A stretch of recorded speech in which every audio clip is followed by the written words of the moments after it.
lactose intolerance, gluten intolerance, and a swimming accident. He was trying to dive into the pool. I think he didn't land correctly. He hurt his head. These are not related, and a claim cannot get rejected on those bases. Their defense, what if someone doesn't declare something that they've had intentionally? Please declare everything at the time of purchase of the policy. When someone purchases a policy through Ditto, we stand with them till the end and make sure that they get their claim settled.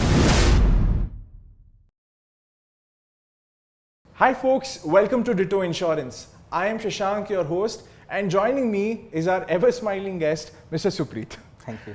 Now, he has the experience of handling 4,000 clients. Thank you for joining us, Supreeth. Thank you. I have to be honest with you. I overheard a conversation that you were having with someone yesterday near your cubicle. It was something about lactose intolerance, gluten intolerance, and a swimming accident. And then suddenly you mentioned about a claim not going out. It's not at all related. I mean, even a very noob like me would know that these are not related, and a claim cannot get rejected on those bases.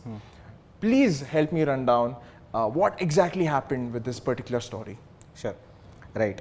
So I think I should be more careful while talking at the office. Each time you hear something, you pull me in for a video. I think that's the best for our viewers. Right. I'm happy to share the details.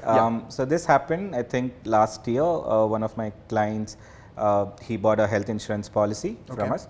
Few months ago, I got a call from the same person letting me know that he was getting admitted to a hospital and he needed some help with the claim situation. Is it?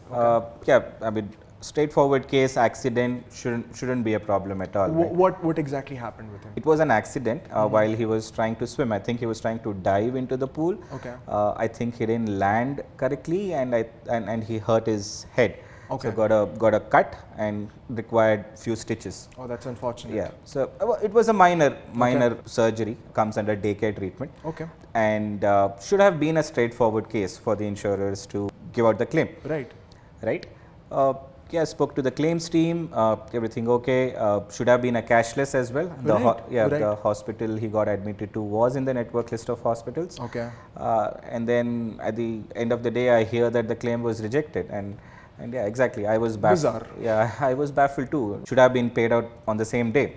So still, we couldn't investigate at that time. As per protocol, you're supposed to pay out the bill from pocket and file for a reimbursement claim. Yeah, during which we have some more time to counter their decision. Right. So the client had to pay, and then we started filing for a reimbursement claim. So how did Ditto take the task of starting this claim fight against the insurance? Can you break down the timeline as well? Sure. So let's say day 0 was the day the accident happened. Day 0 should have been the day where the claims would have paid out. Yes. Didn't happen. Day 1, I would say, reached out to the claims team and we filed a reimbursement claim. So now we have few more days to give some more supporting documents and try to find out first what was the exact reason for the rejection so that we can counter it. What was the exact reason here? Right. So although this was an accident case, so insurers, they do a bit of scrutiny at the time of claims. They check if you have declared everything, the conditions that existed at the time of purchase. And if they get even a slight clue that there was something that was not declared, they deny the claim, stating that there was a non-disclosure during your purchase. Understood. But non-disclosure of an illness and a swimming accident, what does this have? There isn't any connection. That's the thing, right? Now, at the time of purchase, insurers do not conduct a pre-policy check these days. At least in most cases, they don't. They go by whatever you have declared on the application. They take it on the face value and they issue the policy. The actual scrutiny happens at the time of claims. Now, at the time of claims, even though this was an accident case, they did an investigation because they get their hands on all the reports, right, at the time of claims. So they have evidence as to what is wrong. Is there something that this person could have declared and he didn't? So they have these clues. They pick up on these things and deny the claim. Understood. But in this case, particular case, what was the thing that you said non-disclosure? What was non-disclosed? This client of mine, in fact, he had declared a particular pre-existing condition, which was lactose intolerance, I'm sure. Right, the one where you can't digest any dairy products. Right. In fact, he had paid additional premium as well. This happens sometimes when you declare a certain health condition at the time of purchase. You'll be asked to pay around 10 to 20% additional premiums to get the policy issued, which the client was okay to do. And he paid the additional premium and got his policy issued. All right. Now, this is where things get interesting. So the insurance company comes back and tells that this client of mine had not declared a particular condition which he currently had. And yes, our claims team wanted to know more about this. So they're like, what is this particular disease that he didn't declare? They came back saying it's celiac disease or gluten intolerance. Is it? Yeah. So my client didn't know about this. He didn't know he had a celiac disease or a gluten intolerance at the time of purchase. All he knew was about lactose intolerance, which he fairly declared. Right.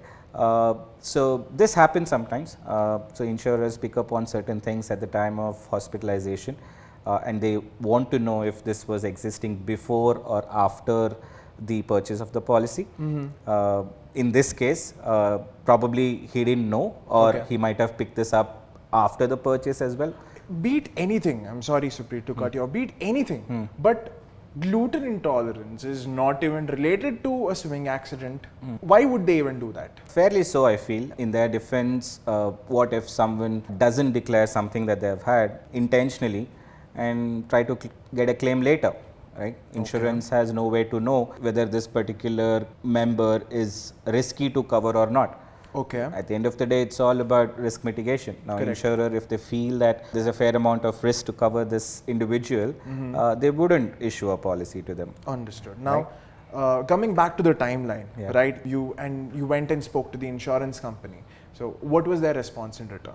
Thankfully, we have a good rapport with some of the insurers, and they heard us. And we also had to give some supporting documents to prove that this condition probably was not existing at the time of purchase of the policy. And eventually the claim got reversed. Client was happy. Great.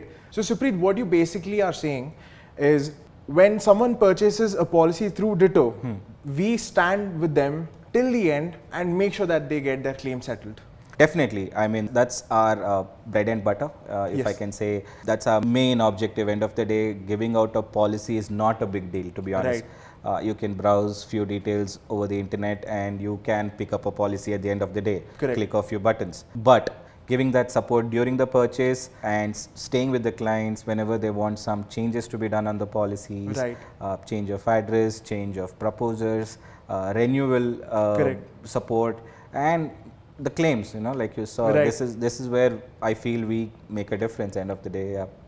So folks, you heard it from the advisor himself. Now, if you're in the market to purchase a new policy or renew your old, we at Ditto can help you. Book a free of cost consultation call with our advisors with the link in the description. Now, Supreet, can you give me some takeaways from this claim story? First, please declare everything at the time of purchase of the policy. Very important. Make sure all your minor, major conditions, if you're taking medications for something, any hospitalization in the past might have happened many years ago, or some diagnosis you might have had since birth. Any surgeries, right? Now declare everything. Make sure it's foolproof. You might have to serve waiting periods, but it's still better than your claims getting rejected later. Right? And I mean, if at all you're going through a claim situation and if your claims get rejected, it's not end of story. Do reach out to grievances officer or say ombudsman. Challenge it if you think your case has a merit. Also, you have to understand a bit of the terms and conditions as well, the exclusions list, the waiting periods, etc. And if you have trouble, please reach out to us. We'll help you, whether you already have a policy or you want to buy a new one. We're always here to give you a good clarity on the terms and conditions. Thank you so much, Supreet, for taking out the time and explaining this claim story in completion.